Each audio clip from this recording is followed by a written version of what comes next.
Oval টেস্টে ভারতের জয়ের নায়ক ফাস্ট বোলার মোহাম্মদ সিরাজ। শেষ দিনে তার বোলিং তোপেই অবিস্মরণীয় জয় পেয়েছে ভারত। ইংল্যান্ডের প্রথম ইনিংসে ৮৬ রানে ৪ উইকেট এবং দ্বিতীয় ইনিংসে দলের খুব গুরুত্বপূর্ণ সময় ১০৪ রানের ৫ উইকেট নিয়ে ম্যাচ সেরা হয়েছেন ওভালে। শেষ দিনে ইংল্যান্ডের ৪ উইকেটের মধ্যে ৩টিই তুলে নেন সিরাজ।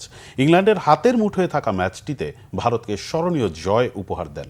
সিরিজ ড্র করতে ওভালের শেষ টেস্টে ভারতের জয় ছিল গুরুত্বপূর্ণ।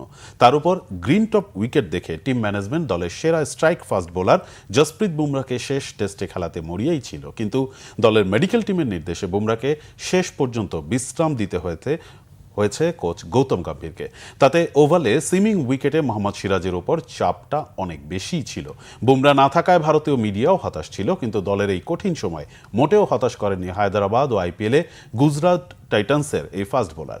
২ ইনিংসেই দারুণ বোলিং করে দলের বড় প্রত্যাশার চাপ পূরণ করেছেন তিনি। লর্ডসে ব্যাটসম্যান হিসেবে ভারতকে জয় এনে দিতে পারেনি, কিন্তু ওভালে বল হাতে জ্বলে উঠে অসাধারণ জয় এনে দিলেন।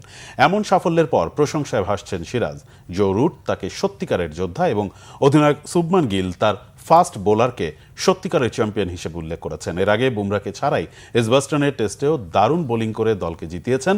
সিরিজে সর্বোচ্চ ২৩ উইকেট নিয়ে প্রমাণ করেছেন ভারতীয় ফাস্ট বোলিংয়ের দায়িত্ব নিতে প্রস্তুত সিরাজ।